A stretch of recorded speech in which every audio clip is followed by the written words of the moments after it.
Поливате си зеленчуците всеки ден, мислейки, че така е най-добре, ами ако ви кажа, че може би им вредите. Днес ще развенчаем основния мит за поливането.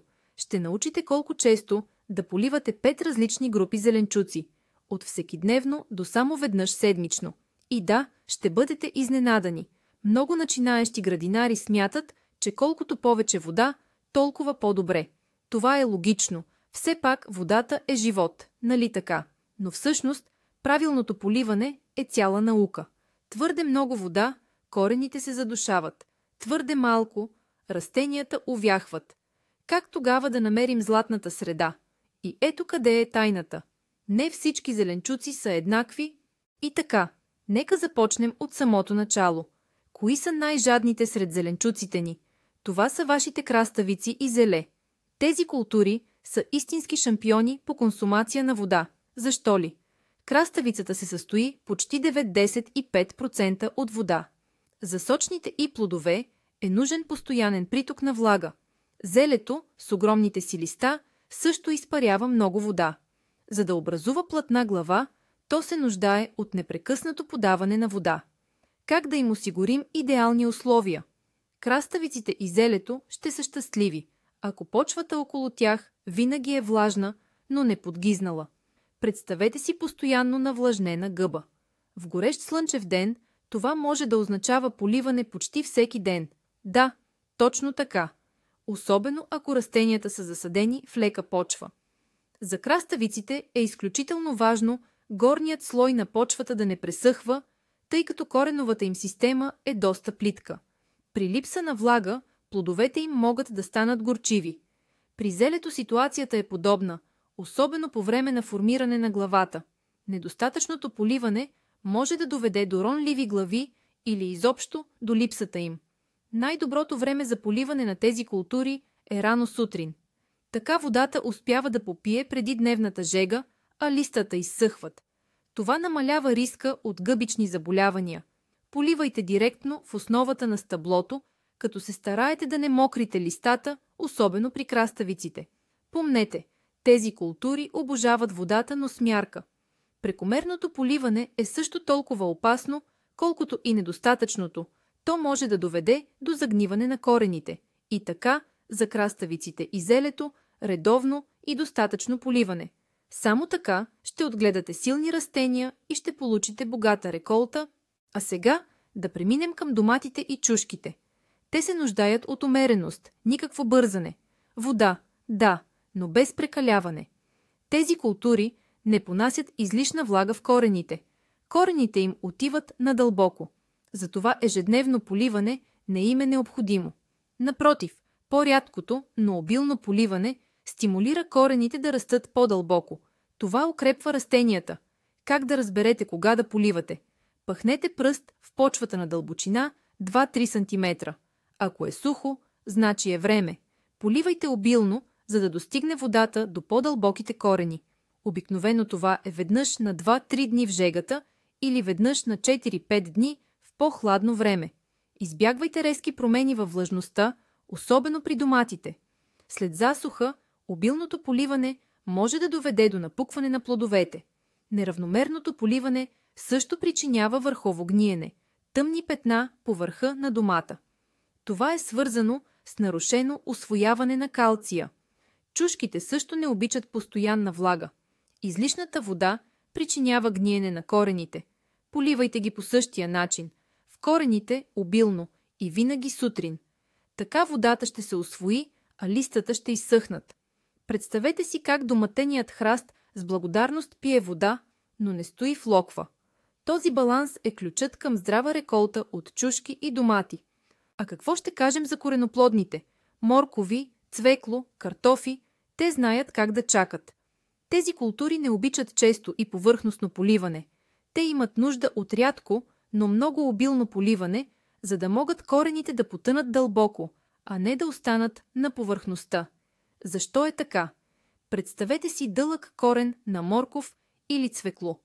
Ако поливате по-малко всеки ден, водата прониква само на няколко сантиметра.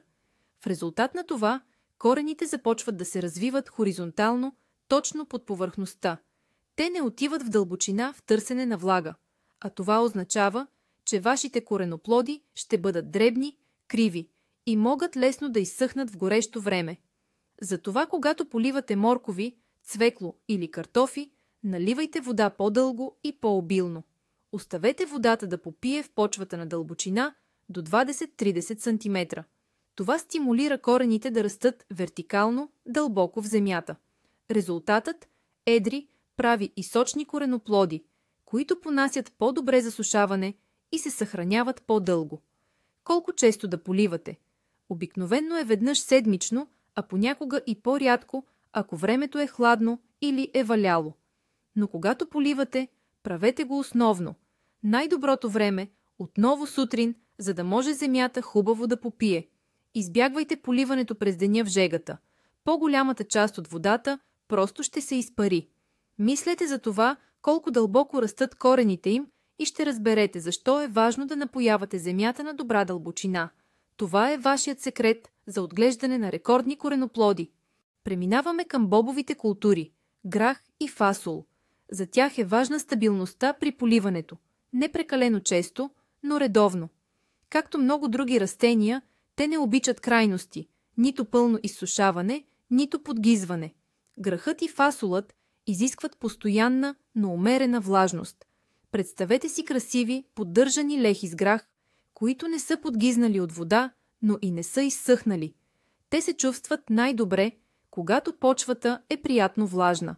Критично важен е адекватният полив по време на цъфтежа и образуването на шушулки.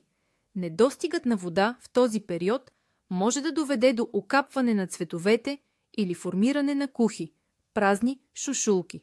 Колко често да поливаме? Обикновено веднъж на 3 до 4 дни, в зависимост от атмосферните условия. В горещо време може да се наложи по-често поливане, докато в по-хладни или дъждовни дни поливките могат да се пропуснат или намалят. Ключово е да се поддържа редовност. Избягвайте както пълното изсъхване на почвата между поливките, така и превръщането й в кал.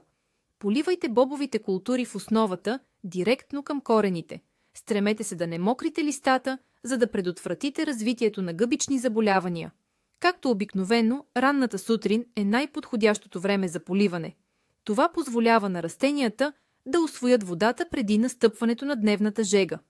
Правилният режим на поливане ще подпомогне граха и фасула да се развият силни и здрави и, разбира се, да ви възнаградят с богата реколта от вкусни и сочни шушулки. И накрая, за тези, които са най-скромни по отношение на поливането, лукът и чесънът. Колко малко им е нужно, представете си. Много лесно могат да се преполият. Те са доста непретенциозни към влагата, особено към края на вегетацията. В началната фаза, докато лукът и чесънът развиват корените и зелената си част, разбира се, имат нужда от влага. През този период поливането може да е умерено. Но щом луковиците или скелитките започнат активно да се формират и наливат, нуждата от вода рязко намалява. Всъщност, прекомерното поливане е опасно за лука и чесъна. То може да доведе до загниване на луковиците и развитие на гъбични заболявания. Представете си, че случайно сте преполили саксийно цвете, същото се случва и с лука. Той просто ще започне да гние. Освен това, излишната влага влошава качеството на съхранение на луковиците. Луковиците, отгледани в твърде влажна почва, не се съхраняват добре през зимата. Колко често да поливаме? В началния период веднъж на 5-7 дни, ако няма дъжд. А когато започне формирането на луковиците, около месец преди прибирането на реколтата, поливането изобщо се прекратява. Важно е почвата да успее напълно да просъхне между поливанията. Това закалява растенията и допринася за формирането на здрави, добре съхраняващи се луковици. Така че, когато става дума за лук и чесън, по-малко вода често означава по-добре, но ето нещо много интересно. Може би винаги сте си мислили, че когато листата увехнат, това значи, че растението е жадно и има нужда от вода. И в повечето случаи е така. Но ето ви една изненадваща истина. Увехването може да е признак на преполиване. Да, правилно чухте. Когато корените са в прекалено много вода, те буквално се задушават от липса на кислород. Растението не може да поема вода нормално, дори и тя да е налична. Това води до това листата да губят своята свежест и да изглеждат така, сякаш умират от жажда. Но всъщност те се давят. Това е една от най-честите причини за загиване на разсад и млади растения. Ето защо е толкова важно да познавате специфичните нужди на всеки зеленчук, а не просто да поливате по график или на око. И така научихме, че не всички зеленчуци пият еднакво. Краставиците и зелето се нуждаят от постоянна влага, докато доматите и чушките от умерено поливане. Кореноплодните рядко, но обилно. Грахът и бобът обичат стабилно, а лукът и чесънът почти не се нуждаят от поливане. Запомнете, увехването не винаги означава жажда. Понякога това е вик за помощ от растение, което се дави. Благодаря ви, че изгледахте видеото до край. Ако сега се чувствате като по-опитен градинар, харесайте видеото, абонирайте се за канала, за да не пропускате нови съвети и оставете коментар. А кое растение при вас най-често страда от неправилно поливане? Споделете историята си в коментарите.